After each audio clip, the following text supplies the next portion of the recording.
உங்க வீடோட கன்ஸ்ட்ரக்ஷன் தடையில்லாம ஸ்மூத்தா போகணும் அப்படின்னா நான் சொல்ற இந்த 8 ஸ்டெப்பை ஃபாலோ பண்ணிக்கோங்க. Step number 1, digital survey. உங்க லேண்டோட அக்யூரேட் மெஷர்மெண்ட்ஸ் தெரியணும்னா ஃபியூச்சர்ல உங்க நெய்பர்ஸோட லேண்ட் ரிலேட்டட் இஷ்யூஸ் வந்துட்டு வராம இருக்கணும் அப்படின்னா சர்வே தான் ஒரே வழி. இதுல மேனுவல், டிஜிட்டல் 2 மெத்தட் இருக்கு. அதுல மேனுவல் தான் நிறைய பேர் வந்து ப்ரிஃபர் பண்ணுவாங்க.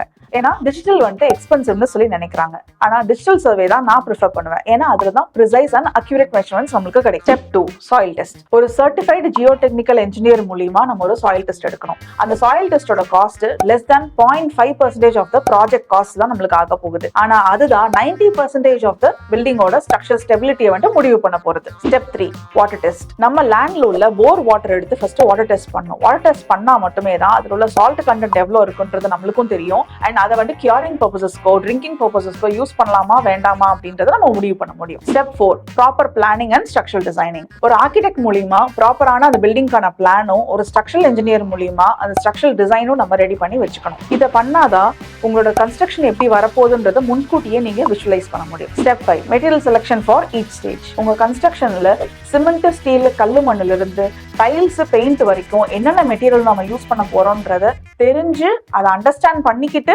அதுக்கப்புறமா ப்ராப்பரா சூஸ் பண்ணி வாங்குறதுன்றது ரொம்ப முக்கியம். Step 6, estimation and costing. நம்ம வாங்க போற ஒவ்வொரு பொருளும் எவ்வளவு வால்யூம் தேவைப்படுது, எவ்வளவு அதுக்கு காஸ்ட் ஆகும் அப்படின்றத நம்ம கால்குலேட் பண்ணி வச்சுக்கணும். Step 7, workflow chart and time chart. நம்ம கன்ஸ்ட்ரக்ஷன் பண்ணிட்டு இருக்கும் போது ஒவ்வொரு மெட்டீரியலும் என்ன வரணும், எப்போ வரணும், எவ்வளவு வரணும் அப்படின்றத கால்குலேட் பண்ணி வச்சுக்கிறதா ஒர்க் ஃப்ளோ சார்ட். ஒவ்வொரு வேலையும் எவ்வளவு டைமுக்குள்ள பண்ணி முடிக்கணும் அப்படின்றது தான் நம்மளோட டைம் சார்ட். இந்த 2 விஷயத்த நீங்க பிளான் பண்ணீங்கன்னா தான் ஆன் டைம்ல உங்க கன்ஸ்ட்ரக்ஷனை முடிக்க முடியும். Final step, execution and monitoring. எல்லாம் ரெடி.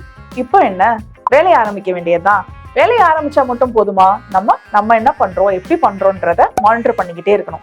மானிட்டர் பண்றதோட சேர்த்து ஸ்டெப் 7ஐயும் ஸ்டெப் 8ஐயும் ரிப்பீட் மோட்ல நம்ம செஞ்சுக்கிட்டே இருக்கணும். இப்படி பண்ணாதான் உங்களோட கன்ஸ்ட்ரக்ஷன் நீங்க பிளான் பண்ண மாதிரி, நீங்க பிளான் பண்ண பட்ஜெட்ல, நீங்க பிளான் பண்ண டைம்ல நீங்க எதிர்பார்த்த அவுட்புட் உங்களுக்கு கிடைக்கும். உங்களுக்கு கன்ஸ்ட்ரக்ஷன் ரிலேட்டடான டவுட்ஸ் இருக்கா, அதுக்கான கன்சல்டிங் தேவைப்படுதா, நான் உங்களுக்கு சொல்யூஷன் தரேன்.